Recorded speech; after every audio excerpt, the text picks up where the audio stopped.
जय श्री कृष्ण। भगवद्गीता का छठा अध्याय श्लोक नंबर 21। सुखम आत्मा ज्ञातं यथा बुद्धि विदा व्याघ्रहमात इंद्रियं वेते यत्र न चेवाता स्थिति तत्वते।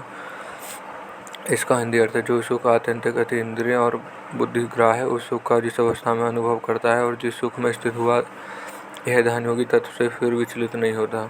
व्याख्या: ध्यानयोगी अपने द्वारा अपने आप में जिस सुख का अनुभव करता है, प्राकृत संसार में उसे सुख से बढ़कर दूसरा कोई सुख हो ही नहीं सकता और होना संभव है ही नहीं। कारण है कि यह सुख तीनों गुणों से अतीत और स्वयं सिद्ध है। यह संपूर्ण सुखों की आखिरी हद है। इसी सुख को अक्षय सुख, अत्यंत सुख और एकांतिक सुख कहा गया है। इस सुख को यहाँ आत्यंतिक कहने का तात्पर्य है कि यह सुख सात्विक सुख से विलक्षण है। कारण है कि सात्विक सुख तो परमात्मा विषय की बुद्धि से प्रसन्नता से उत्पन्न होता है, परंतु यह आत्यंतिक सुख उत्पन्न नहीं होता, परंतु यह स्वतः सिद्ध अत्यंत सुख है। इस सुख को इंद्रियों से अतीत बताने का तात्पर्य है कि यह सुख राजस सुख से विलक्षण है। राजस सुख सांसारिक वस्तु, व्यक्ति, पदार्थ, परिस्थिति आदि के बंधन से पैदा होता है, इंद्रियों के द्वारा भोगा जाता है। वस्तु, व्यक्ति आदि का प्राप्त होना और हमारे हाथ की बात नहीं है। प्राप्त होने पर हम सुख का भोग उस विषय के ही अधीन होता है।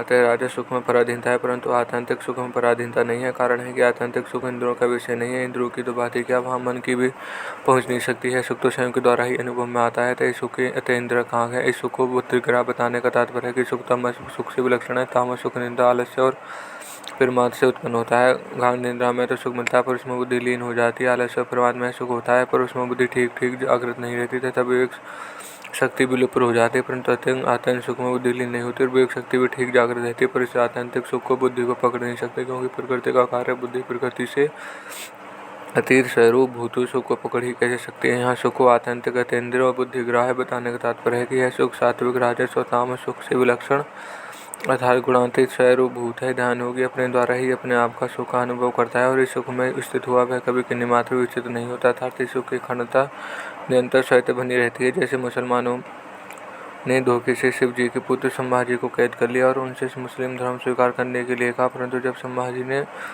उसको स्वीकार नहीं किया तब मुसलमानों ने उनकी आंखें निकालने, उसकी चमड़ी खींच ली और वे अपने हिंदू धर्म से किन्हीं मात्र विचलित नहीं हुए। तात्पर्य निकला कि मनुष्य जब तक अपनी मान्यता को स्वयं नहीं छोड़ता तब तक उसके द्वारा कुछ छुड़ा नहीं सकता। जब अपनी मान्यता को भी छुड़ा नहीं सकता और फिर उसको वास्तविक सुख प्राप्त हो गया है, उस सुख को कैसे छुड़ा सकता है और वह स्वयं ही उस सुख से कैसे विचलित हो सकता? नहीं हो सकता। मनुष्य उस वास्तविक सुख से, ज्ञान से, आनंद से नहीं, चलायमान से नहीं होता। उससे सिद्ध होता है कि मनुष्य सात्विक सुख से भी चलायमान होता है, उसका समाधि से भी व्युत्थान होता है, परंतु आत्यंतिक सुख से यथार्थ तत्व से वह कभी विचलित और व्यतीत नहीं होता, क्योंकि उसमें उसकी दूरी भेद भिन्नता मिट गई और अब केवल वह ही वह रह गया। अब वह विचलित और व्यतीत कैसे हो गया? विचलित और व्यतीत तभी होता है जब जड़ता का किन्हीं मात्र भी संबंध रहता है। जब तक संबंध रहता है तब तक वह एक रस नहीं रह सकता, क्योंकि प्रकृति सदा ही की रसी रहती है। परिशिष्ट भाव से रूप का अनुभव होने पर ध्यानयोगी उस अविनाशी अखंड सुख की अनुभूति हो जाती है, जो आत्यंतिक अर्थात सात्विक सुख से विलक्षण, इंद्रिय अर्थात राजस सुख से विलक्षण और बुद्धिग्राह अर्थात तामस सुख से विलक्षण है। अविनाशी सुख को बुद्धिग्राह कहने का तात्पर्य यह नहीं है कि वह बुद्धि की पकड़ में आने वाला है। कारण है कि बुद्धि तो प्रकृति का कार्य है, फिर वह प्रकृति से अतीत सुख को कैसे पकड़ सकती है? इसलिए अविनाशी सुख को बुद्धिग्राह कहने का तात्पर्य है कि उस सुख में तामस सुख से विलक्षण बताने में है। निद्रा, आलस्य, प्रमाद में उत्पन्न होने वाला सुख तामस है। गाढ़ निद्रा में बुद्धि अविद्या में लीन हो जाती है और आलस्य तथा प्रमाद में बुद्धि पूरी तरह जागृत नहीं होती, परंतु सहज सिद्ध अविनाशी सुख में बुद्धि अविद्या में लीन नहीं होती, परंतु पूरी तरह जागृत रहती है। तब बुद्धि का जागृति की दृष्टि से ही उसको बुद्धिग्राह कहा गया है। वास्तव में बुद्धि वहाँ तक पहुँचती ही नहीं। जैसे दर्पण में सूर्य नहीं आता, फिर सूर्य का बिंब आता है, ऐसे ही बुद्धि में वह अविनाशी सुख नहीं आता, फिर उस सुख का बिंब आभास आता है, इसलिए वह भी उसको बुद्धिग्राह कहा गया है।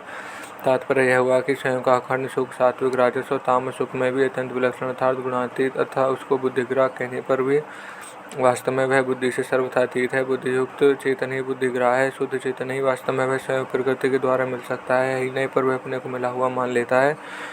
संबंध ध्यानयोगी तत्व से चलायमान क्यों नहीं होता? इसका कारण आगे के श्लोक में बताते हैं और यह श्लोक है